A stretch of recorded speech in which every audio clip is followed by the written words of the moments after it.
देश देश के राजा, राजकुमार, सामान्य लोग, विशिष्ट लोग, विशिष्टतम लोग, सबको वहां बैठाया गया। आज वसुदेव देवकी को भी वो बैठाया था।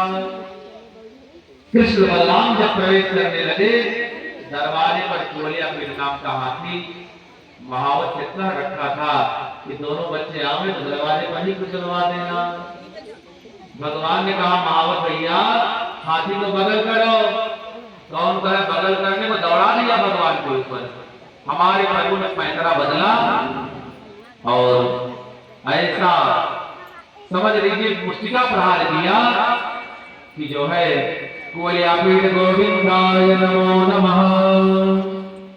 भगवान ने कहा दाऊ भैया जब दरवाजे पे खटपट है तो अंदर भी ठीक ठाक नहीं होगा।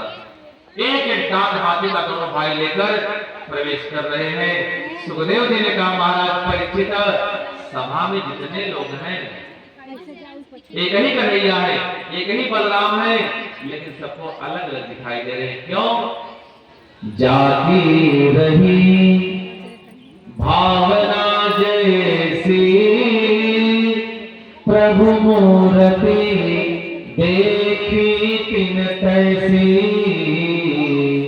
जाती रही। बड़े बड़े पहलवानों को लग रहा है और ये तो बद्र जैसा पहलवान है। नारियों को लग रहा है कितने सुंदर बालक हैं। ग्वाल वालों को लग रहा है अपना कन्हैया है। जो दुष्ट राजा है घबरा गए, लगता यही शासन करेगा हमारे ऊपर। तो पितरों शिशु देवकी वसुदेव ने जब देखा कहा अपना वही शिशु है। ध्यान दीजिएगा बच्चा कितना भी बड़ा क्यों न हो जाए लेकिन माता पिता की दृष्टि में वो शिशु होता है। मृत्यु भोज पदे महाराज कंस को साक्षात मौत दिखाई दे रही है। चारों मुश्किल सबको बड़े बड़े पहलवान, आओ कृष्ण आओ बलराम, बड़ा पराक्रम दिखाया है जी तुम लोगों ने मथुरा वृंदावन में। हाँ आओ हमसे लड़ो समझ में आएगा। भगवान ने कहा मामा जी हमको तो लड़ना आता ही नहीं। अरे हमने अघासुर, बकासुर, धेनुकासुर, अरिष्टासुर, पूतना कितने राक्षसों को मैंने भेजा, सबको तुमने मार डाला, कहो लड़ना नहीं आता। भगवान ने कहा मामा जी सच बताऊं आपने जितने राक्षस भेजे थे ना सब मरे मराए गए थे। हमने किसी को मारा नहीं है। हम केवल एक काम किए, उठा उठा सबको यमुना जी में फेंक दिए। चारों ने कहा बच्चों न बालो न किशोरस्त्वम बलश्च बलिनाम्बरः। तुम बालक नहीं हो, किशोर नहीं हो, अरे पहलवानों के भी पहलवान हो।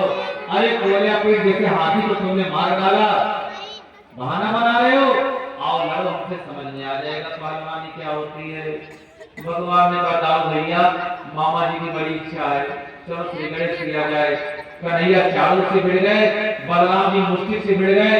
बलराम जी ने एक मुष्टि का प्रहार किया, रक्त रमन करता हुआ मुष्टि गोविंदाय नमो नमः। कन्हैया ने चारों का पैर पकड़ा, 3 बार आकाश में नचाया, चारों चकनाचूर हो गया। बोले कृष्ण बलदेव की जय हो। इतने में दो पहलवान आ गए, सल और कौशल। भगवान ने कहा भैया हाथी नाम खा लो हाथ में, अब पिटाई शुरू। एक एक राक्षस को मारते चले जा रहे हैं। एक राक्षस को हमारे बनु मारने दौड़े, चरणों में भगवान गिर पड़ा, कहा प्रभु क्षमा कीजिएगा, मैं नौकरी कर यहाँ करता हूँ लेकिन मैं आपका भक्त हूँ। भगवान ने कहा भागो तो पीछे से। किसी को भगा दिए, किसी को मार दिए। थोड़ी ही देर में सारा मैदान खाली। सीढ़ियों से चढ़कर कंस के सिंहासन की ओर प्रभु जाने लगे। कंस लगा चिल्लाने, अरे चालू, अरे मुष्टि, अरे सरतोषल, कहां गए सारे पहलवान। भगवान ने कहा मामा जी हल्ला मत मचाओ। क्यों? कहा वो सब चले गए। कहां गए?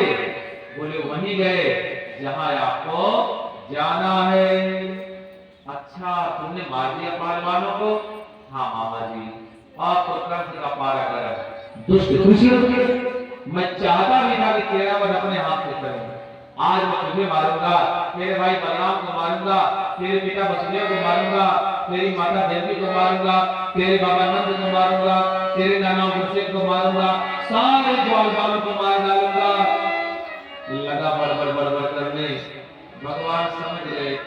इसका डेट एक्सपायर हो गया है। जब डेट एक्सपायर तो ज्यादा बड़बड़ाता है आदमी।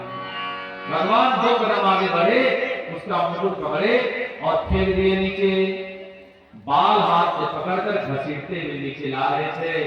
कंस ने कहा, कृष्ण सभ्यता भी नहीं सीखी तूने, जीवन भर पोखरे पानी पिए, गाय चराया, एक महाराज के साथ कैसा व्यवहार किया जाता है सीखा नहीं तूने। भगवान ने कहा, मामा जी क्या तकलीफ है? अरे तूने मेरे सिर के बाल खींच रखे हैं, मेरे सिर में पीड़ा नहीं हो रही है। भगवान ने कहा, मामा जी अच्छा लगा, आज आपको पता तो चला कि सिर के बाल खींचने से सिर में पीड़ा भी होती है। अरे मामा जी, एक समय वह भी था जब मेरी मैया का देवकी का विवाह आपने किया था। आप प्रातः काल रथ में उन्हें बिठा रहे थे, आकाशवाणी ने केवल इतना कह दिया था कि 8वां गर्भ तेरा काल होगा। सुनते ही आपने मेरी मैया के बाल पकड़कर रथ से नीचे गिरा दिया था। मामा जी शायद तब आपको इस बात का ज्ञान नहीं था कि सिर के बाल खींचने से सिर में पीड़ा भी होती है। क्यों? क्योंकि जाके पैर न फटी दीवारी, सो का जाने पीर पराई, जाके पैर। भगवान ने कहा, मामा जी आप कहीं किसी मेरी ओर देखो, मेरी ओर देखोगे मुक्ति हो जाएगी। ध्यान दीजिएगा, राम और कृष्ण में यही